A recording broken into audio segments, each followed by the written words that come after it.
Good morning. Hello बच्चों। 10th SST सामाजिक विज्ञान की जो आपकी ज्योग्राफी की बुक है उसके चैप्टर में आपके बीच में लेकर के आ रहा था। Aryan Knowledge Point YouTube channel के माध्यम से आप सभी को जो आपके जो चैप्टर हैं उनकी वीडियो लगातार मिल रही थी। पार्ट जो चैप्टर बड़े थे उनमें पार्ट 1 पार्ट 2 करके मैंने बनाया। और जो भी वीडियो आप लास्ट में देखते हैं उस वीडियो के नीचे डिस्क्रिप्शन बॉक्स में आप क्लिक करके देखें तो आपको अन्य जो पीछे की वीडियो है उन सभी वीडियोस के जो है लिंक भी आपको मिल जाएंगे। तो आपको पूरा प्लेलिस्ट में खोजने की या ढूंढने की आवश्यकता नहीं है। तो आप वहां पर सर्च करके देख सकते हैं। प्लेलिस्ट में आपको सारा ढूंढने की आवश्यकता नहीं है। आप केवल डिस्क्रिप्शन में जाएं और क्लिक करें और चैप्टर को देख लें। तो अभी तक आपके 5 चैप्टर कंप्लीट हो गए।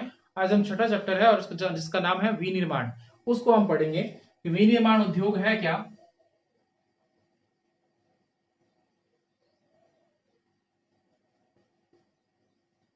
विनिर्माण उद्योग के बारे में बात करेंगे।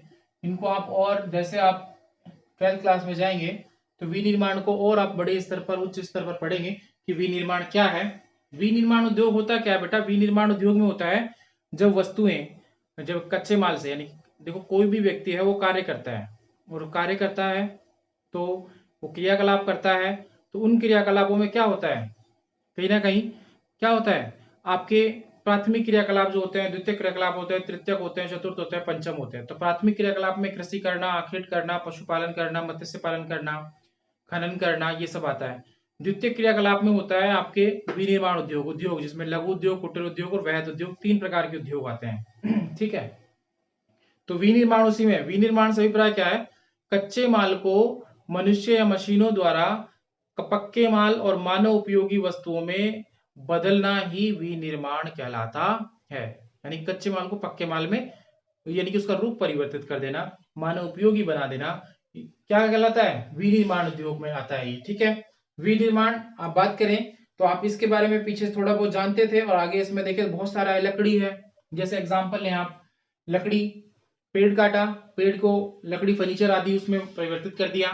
ठीक है। इसके अलावा कोई और भी आप लें तो और में क्या देखेंगे, और में आप देखें तो आपके आता है कि भाई लोहा है, लोहा खनन से प्राथमिक उत्पाद से प्राप्त किया और खनन के बाद में फिर उसका क्या कर दिया, रूप परिवर्तित करके उसे कच्चा लोहा, कच्चे लोहे से पक्का और फिर पक्के से उपकरण वगैरह जो बनाए जाते हैं, उपकरण वगैरह बना लिए जाते हैं।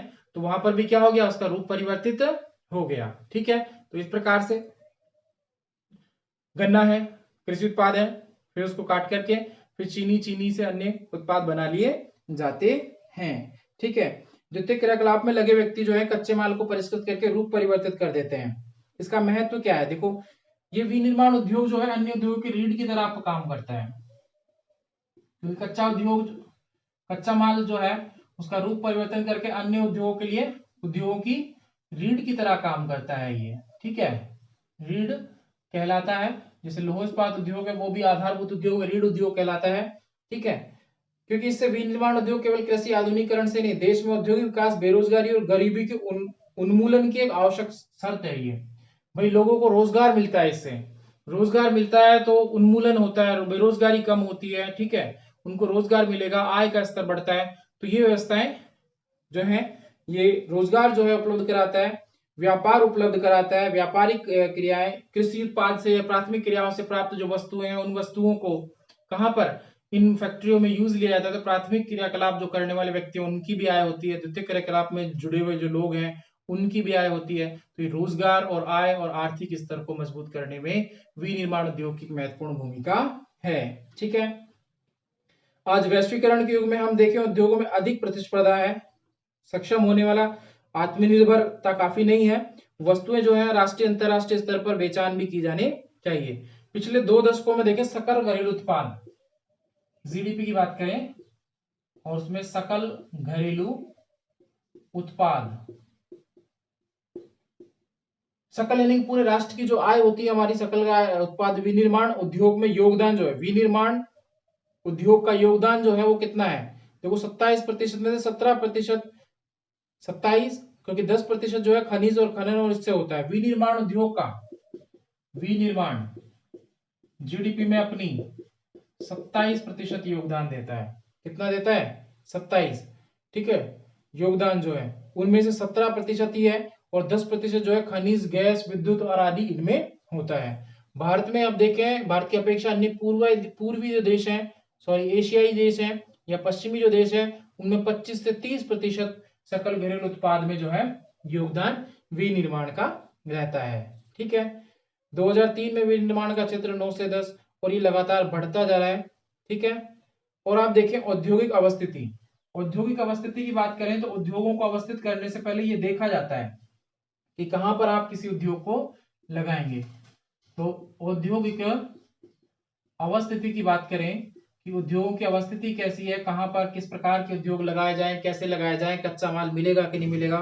तो इनको याद रखने के लिए सबसे पहले जो मूल आवश्यकताएं होती है, कौन कौन सी बातों को ध्यान में रखा जाता है।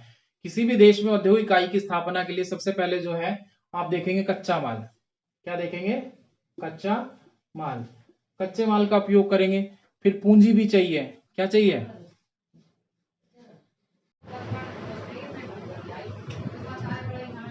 देखिए इसमें आगे हम देख रहे हैं तो औद्योगिक अवस्थिति की बात करें तो सबसे पहला जो कारक जो प्रभावित करने वाला आता है वो आता है कच्चा माल। कौन सा आता है? कच्चा माल। जहां भी कच्चा माल उपलब्ध होगा वहां पर औद्योगिक अवस्थिति होती है। फिर उसके बाद श्रमिक आते हैं, श्रम की उपलब्धता। फिर आता है पूंजी की उपलब्धता। फिर आती है ऊर्जा होनी चाहिए। ठीक है, ऊर्जा है। फिर सरकारी नीति, सरकारी नीति भी प्रभावित करती है। ठीक है, तो कच्चा माल, श्रम, पूंजी, ऊर्जा, सरकारी नीति भी प्रभावित करती है। बाजार भी होने चाहिए, क्योंकि जो बचा हुआ सामान है, जो बना हुआ सामान है, वो कहाँ बिकेगा? बाजार। तो कच्चा माल जहां मिलता है वहां श्रम उद्योग लगाया जाता है। श्रमिक मिल जाए काम करने के लिए वहां उद्योग लगाए जाते हैं। पूंजी की आवश्यकता होती है, प्रभावित करती है उद्योग को। ऊर्जा के साधन, विद्युत चाहिए होती है। सरकारी नीतियों की आवश्यकता, सरकारी नीति किस प्रकार से उद्योग के विकास के लिए, और बाजार, सामान को बेचने के लिए बाजार की आवश्यकता होती है। तो ये सभी कारक जो हैं उद्योग की अवस्थिति को प्रभावित करते हैं, उद्योगों को प्रभावित करते हैं। ठीक है, बैंकिंग है, बीमा है, परिवहन है, इसके साथ बीमा है, बीमा आजकल कराते हैं, बैंकिंग कराते हैं, परिवहन की सुविधा होनी चाहिए। ये अन्य महत्वपूर्ण कारक हैं जो किसी भी उद्योग की अवस्थिति के लिए देखे जाते हैं। ठीक है, उद्योगों बाजार संबंध अब देख रहे हैं। इसमें परिवहन, कारखाना, फिर तैयार माल, परिवहन, बाजार तक। जो किसी भी क्षेत्र में निवेश किया जाता है, निवेश करेंगे, निवेश करके वो कंपनियां खुलेंगी, कंपनियां बाजार का सामान का उत्पादन करेंगे, उत्पादन के द्वारा, फिर परिवहन द्वारा, और फिर बाजारों तक सामान पहुंचाया जाता है। और इसमें किसकी आवश्यकता होती है? पूंजी की आवश्यकता होती है। बिना पूंजी के कोई भी रोजगार नहीं हो सकता। ठीक है, आगे देखें उद्योगों के वर्गीकरण की बात करें। किसकी बात करें? वर्गीकरण की बात करें तो वर्गीकरण में आप देखें रोजमर्रा के जीवन के आधार पर बिजली के उपकरण या अन्य उपकरण। तो इसमें प्रमुख आधार पहले देखते हैं कच्चे माल के आधार पर। पहला आधार क्या है? कच्चे माल के आधार पर। कच्चे माल के आधार पर उद्योगों का वर्गीकरण जो है वो देखा जाता है। तो इसमें कृषि आधारित उद्योग पहला कौन सा आएगा? कृषि आधारित। कृषि आधारित यानी कि आप देखें जैसे कपास है, कौन सा है? कपास है, चीनी है, क्योंकि कपास से सूती वस्त्र उद्योग। ठीक है, कृषि आधारित में सूती वस्त्र उद्योग हो गया, ऊनी वस्त्र उद्योग हो गया, पटसन हो गया, रेशम हो गया, ये सब कृषि आधारित है। ठीक है, इसके बाद आता है आपका खनिज आधारित। किस पे आधारित है? रबड़, चीनी, चाय, रबड़, चीनी, चाय, चाय, सूती वस्त्र आदि। ठीक है, ये मुख्य रूप से। आगे देखें इसमें खनिज आधारित। खनिज आधारित जो होते हैं इसमें खनिज में आता है लौह इस्पात। कौन सा आता है? लौह इस्पात उद्योग। ठीक है, एल्युमिनियम उद्योग, ग्रेनाइट उद्योग। ठीक है, आपके मशीन उद्योग, पेट्रो रसायन उद्योग, ये सब आते हैं। ठीक है, भूमिका के आधार पर फिर आते हैं आधारभूत उद्योग। कौन सा आता है? आधारभूत उद्योग। आधारभूत जिनके उत्पादन या कच्चे माल पर दूसरे पर निर्भर होते हैं। जैसे आधारभूत उद्योग लोहा है, यह आधारभूत उद्योग की श्रेणी में आता है। इनके आधार पर दूसरे उद्योग निर्भर करते हैं। ठीक है, एल्युमिनियम है, ये भी आधारभूत में आता है। ठीक है, तांबा है। आगे एक और उसमें आता है आधारभूत के बाद में उपभोक्ता। कौन सा आता है? उपभोक्ता उद्योगों की बात करें तो उपभोक्ता के तो हम बात कर रहे थे इसमें आधारभूत उद्योगों के बारे में, और फिर उपभोक्ता उद्योग, जिनसे उपभोक्ता संबंधी उत्पादों को चीनी है, दंतमंजन है, कागज है, पंखे है, सिलाई मशीन आदि, ये उपभोक्ता उद्योग से संबंधित उद्योग आते हैं। ठीक है। पूंजी निवेश के आधार पर जो है उद्योगों के आधार पर, तो इसमें 3 उद्योग आते हैं। कुटीर उद्योग, कौन सा उद्योग? कुटीर उद्योग, फिर लघु उद्योग, फिर आते हैं वृहद। ये इन वृहद को बड़े पैमाने के, कौन से बोलते हैं? बड़े पैमाने के उद्योग। कुटीर उद्योग जो होते हैं छोटे स्तर के होते हैं। देखो कुटीर उद्योग को सुनिए, कुटीर उद्योग जो होते हैं छोटे स्तर के होते हैं, छोटे पैमाने पर घर के लोगों द्वारा कम पूंजी व कम श्रमिकों द्वारा इन उद्योगों की शुरुआत कर दी जाती है। उत्पादन जैसे अचार बनाना, पापड़ बनाना, ठीक है, टोकरी बनाना, मटके बनाना, मिट्टी के बर्तन बनाना, ये सब जो है किसमें आते हैं? कुटीर उद्योग की श्रेणी में आते हैं। दूसरा आता है लघु उद्योग। लघु उद्योग की जो होता है, वो लघु उद्योग में क्या होता है कि उद्योगों में इनमें पूंजी की आवश्यकता होती है, जगह की आवश्यकता होती है, थोड़ी कुशल श्रमिकों की आवश्यकता होती है, तो ऐसे इसका स्तर बढ़ जाता है। तो इससे आगे जो होता है वो होता है बड़े पैमाने के उद्योग, जो वृहद स्तर के उद्योग भी बोलते हैं, बड़े पैमाने पर किए जाते हैं। इनमें जो है अधिक पूंजी, अधिक श्रम, तकनीकी ज्ञान, प्रौद्योगिकी, इन सब की आवश्यकता होती है। तो आकार के आधार पर है ये, किसमें है? आकार के आधार पर। इसके बाद आता है स्वामित्व के आधार पर। स्वामित्व के आधार पर, तो स्वामित्व के आधार पर जो उद्योग होते हैं, स्वामित्व के आधार पर जो उद्योगों की इकाइयां होती हैं, वो क्या होता है? स्वामित्व के आधार पर भी इन्हें 3 भागों में बांटा गया है। कितने भागों में बांटा गया है? 3 भागों में। पहला निजी, ठीक है, निजी उद्योग। दूसरा आता है सार्वजनिक। तीसरा आता है संयुक्त क्षेत्र के उद्योग। कौन से? संयुक्त। अब देखो निजी उद्योग क्या होते हैं? निजी उद्योग में क्या होता है, जो व्यक्ति विशेष या किसी समूह या संस्था के उद्योग होते हैं, उन्हें निजी उद्योग की श्रेणी में, जैसे रिलायंस है, टाटा है, बिरला है, अंबानी, ये निजी उद्योग की श्रेणी में आते हैं। सार्वजनिक उद्योग जैसे रेलवे है, सार्वजनिक क्षेत्र में, लेकिन अभी प्राइवेटीकरण हो गया है, तो सार्वजनिक सरकार के अधीन होते हैं। किसके अधीन होते हैं? सरकार के अधीन होते हैं, तो सार्वजनिक क्षेत्र के उद्योग बोलते हैं। संयुक्त जो होता है उसमें निजी लोग और सरकार दोनों मिलकर के संयुक्त रूप से कार्य करती हैं, वो संयुक्त क्षेत्र के उद्योग कहलाते हैं। ठीक है, तो स्वामित्व के आधार पर हो गया, निजी क्षेत्र के आधार पर हो गया, सहकारी, ठीक है, संयुक्त, सार्वजनिक, और इसमें एक और ले लिया सहकारी, जिसमें सरकार द्वारा मान्यता प्राप्त कर करके कुछ लोगों का समूह बना करके वो लोग किसी भी की जाती है, समूह कृषि, समूह कृषि की जाती है, तो उसमें समूह बना करके कृषि करते, या समूह बना करके, ठीक है, यहाँ देखिए सहकारी समूह बना करके इसमें उद्योगों की स्थापना की जाती है। तो ठीक है, इसको मैं थोड़ा सा इरेज कर देता हूं, फिर देखेंगे इसमें और आगे हम।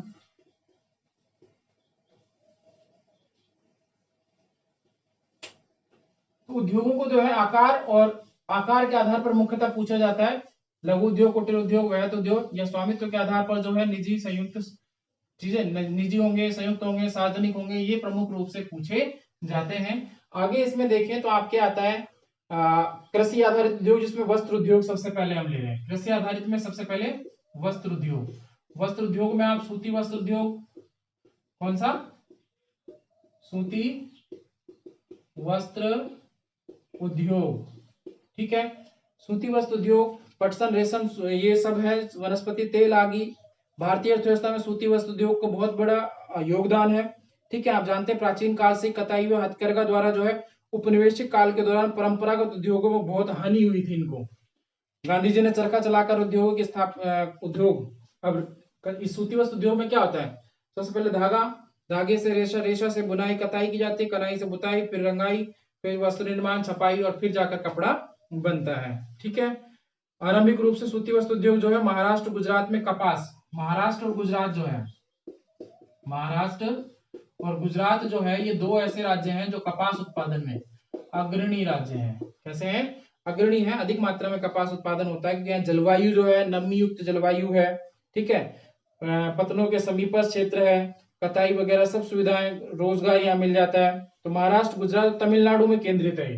तीसरा कपास तमिलनाडु में भी मुख्य रूप से इस उद्योग का केंद्रीकरण पाया जाता है। ठीक है, आगे देखिए इसमें भारत जापान को सूत का निर्यात करता है। जापान को, भारत जो है जापान को निर्यात करता है, क्या? सूत, क्योंकि जापान एक ऐसा देश है जहां पर कच्चा माल प्राप्त नहीं होता। ठीक है, इसके अलावा इंग्लैंड, रूस, फ्रांस, यूरोपियन देश, नेपाल, सिंगापुर, श्रीलंका, अफ्रीका, ये देश हैं जिनमें आप देख सकते हैं आयात करते हैं ये लोग। सूती रेशे का विश्व व्यापार में हमारे देश की भागीदारी काफी महत्वपूर्ण है। भारत में छोटी बिक्री इकाइयां बहुत पूरे भारत देश में आप देखेंगे आपको मिल जाएंगी। यहाँ बुक में आप देखें तो मैं आपको कुछ इकाइयां या मैप के माध्यम से बता देता हूँ। देखो यहाँ ये पूरा बुक आपको दिख रही है, इसमें आप इस मैप को घर बैठ करके अपनी बुक में देखेंगे तो इसमें आप देख सकते हैं यहाँ ऊपर बारामूला, श्रीगंगानगर है, पावंता है, अमृतसर है, लुधियाना है, मुरादाबाद, पानीपत, गुड़गांव, ये सब सूती वस्त्र उद्योग की इकाइयां हैं। राजस्थान में बीकानेर, जयपुर है, ठीक है। अहमदाबाद, गुजरात में आ जाए, अहमदाबाद, राजकोट, पोरबंदर, जामनगर है। महाराष्ट्र में सूरत और जलगांव, पुणे, ये सब सूती वस्त्र उद्योग और ऊनी वस्त्र उद्योग के कार्य दिख जाएंगे आपको सारे इसमें, ठीक है। इसके बाद आप देखें तो आपके आगे चले हम तो आगे इसमें देखेंगे कि कौन कौन से, तो पटसन उद्योग, कौन सा उद्योग आता है? सूती वस्त्र उद्योग के बाद में आता है पटसन।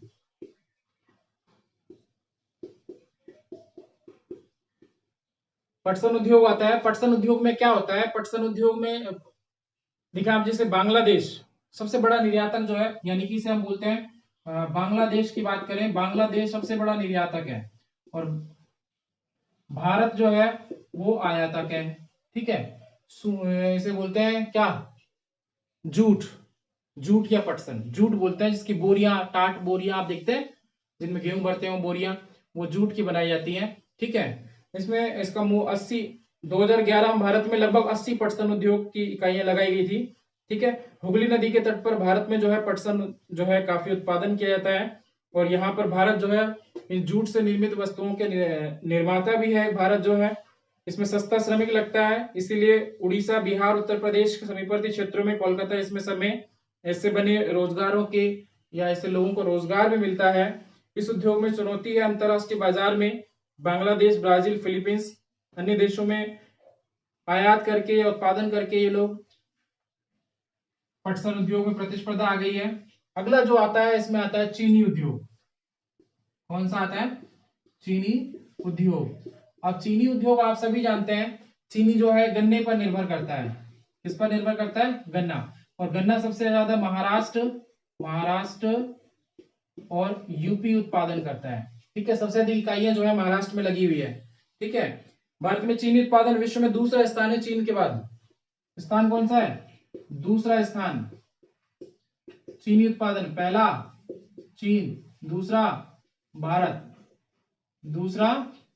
पहला चीन चीनी उत्पादन में। इस उद्योग को कच्चा माल के रूप में गन्ना जो है प्रयोग में लाता है। उत्तर प्रदेश, बिहार, महाराष्ट्र, आंध्र प्रदेश, कर्नाटक, पंजाब, तमिलनाडु, राजस्थान, इन राज्यों में गन्ने का उत्पादन किया जाता है। और मुख्य रूप से इस उद्योग की चुनौतियां देखें, खनिज आधारित उद्योग में बात करें तो लौह इस्पात उद्योग, लौह इस्पात आप सभी जानते हैं, इसे आधारभूत उद्योग कहा जाता है। आधारभूत उद्योग, इसे धुरी उद्योग भी कहा जाता है क्योंकि अन्य उद्योगों के लिए आधारभूत या धुरी के रूप में कार्य करता है, इसीलिए इसे आधारभूत उद्योग भी कहा जाता है, ठीक है। फिलीपींस, मिस्र, थाईलैंड जैसे अन्य देशों में कड़ी प्रतिस्पर्धा शामिल है। यद्यपि पटसन बैंकिंग के अनिवार्य प्रयोग की सरकारी नीति के कारण इनकी घरेलू मांग बढ़ी है तथा मांग बढ़ने से उत्पाद भी हुआ है। लौह इस्पात की बात कर रहे हैं, हाल के भारी टेलीफोन, इंजीनियरिंग सामान आदि के निर्माण के लिए लौह इस्पात उद्योग प्रमुख है, ठीक है। इसमें आप देखें लौह इस्पात निर्माण के लिए उद्योग में लोहा अयस्क, कोकिंग कोयला, चूना पत्थर का अनुपात होता है। देखो लोहा निर्माण करना है, लोहा बनाना है, तो उसमें आप देखें चूना पत्थर, कच्चा लोहा, ठीक है। और तो लोह इस्पात उद्योग जो एक आधारभूत उद्योग है। लोहा बनाने के लिए सबसे पहले देखें तो कच्चा लोहा चाहिए, लोहेस चाहिए, कोकिंग कोयला चाहिए और चूना पत्थर चाहिए, ठीक है। ये तीन जो पदार्थ हैं, कोयला, कच्चा लोहा और चूना पत्थर, इनकी जो मात्रा होती है तो इसमें देखें दो, लोहेस्क जो होता है वो 4, ठीक है। और इसमें अगला आता है लोहेस्क, कोकिंग कोयला और फिर चूना पत्थर 1 और 2, ऐसे अनुपात चलता है, ठीक है। इतना अनुपात 1, 4, 2 अनुपात में ये मात्रा 1 टन लोहा बनाने के लिए चाहिए होती है। 2016 में 956 लाख टन लोहा यानी कि इस्पात का निर्माण किया, 956 लाख टन, ठीक है। मैग्नीज लोहा जो मिलाना है, इस्पात बनाना है, क्या बनाना है, इस्पात बनाना है, तो लोहे में मैग्नीज मिलाई जाती है। क्या मिलाई जाती है, लोहे में मैग्नीज मिला दीजिए तो क्या बन जाएगा, इस्पात बन जाएगा। क्या बन जाएगा, इस्पात बन जाएगा। अब इसमें देखो कच्चे माल को सड़क कारखानों में झोंका भट्टी होती है, इसमें क्या होती है, झोंका भट्टी होती है जिनमें इस्पात बनाया जाता है। ढलवा लोहा, कच्चा लोहा कह लो, वही लोहे को पिघलाया जाता है भट्टियों में। किसमें, भट्टियों में। तो इसमें उन्मुक्त भट्टी विधि, बेसिमर भट्टी विधि, ठीक है, ऐसे कुछ विधियां हैं। उन्मुक्त, बेसिमर और विद्युत, तीन, उन्मुक्त, बेसिमर और विद्युत, ये तीन भट्टियां होती हैं जिनमें भट्टियों में कोयला डाला जाता है, फिर कच्चा लोहा प्राप्त होता है। क्या प्राप्त होता है, कच्चा लोहा।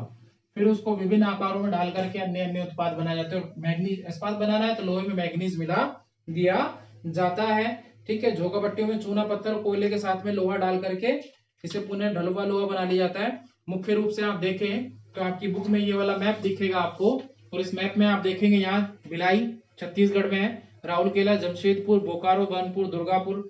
कर्नाटक में आप आ जाएं, विजयनगर, भद्रावती, तमिलनाडु में सेलम, और आंध्र प्रदेश में विशाखापट्टनम। ये प्रमुख लौह इस्पात उत्पादक क्षेत्र हैं, इकाइयां हैं, औद्योगिक इकाइयां हैं, जहां पर ये उद्योग इकाइयां लगी हुई है।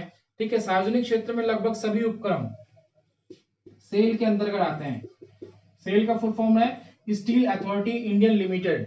Cell, Steel Authority Indian Limited, SAIL के अधीन जो कार्य करती है सारी, स्टील अथॉरिटी ऑफ, ठीक है, इंडिया। 1950 से दशक में भारत और चीन लगभग एक समान मात्रा में इस्पात बनाते थे।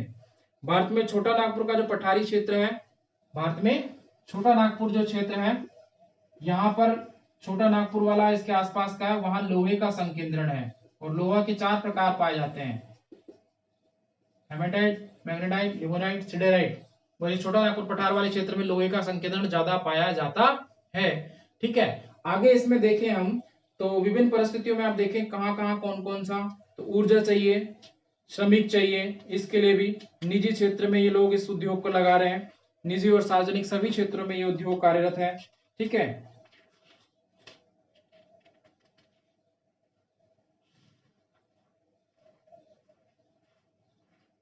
इसको और हम पढ़ेंगे बेटा अगले पार्ट 2 में।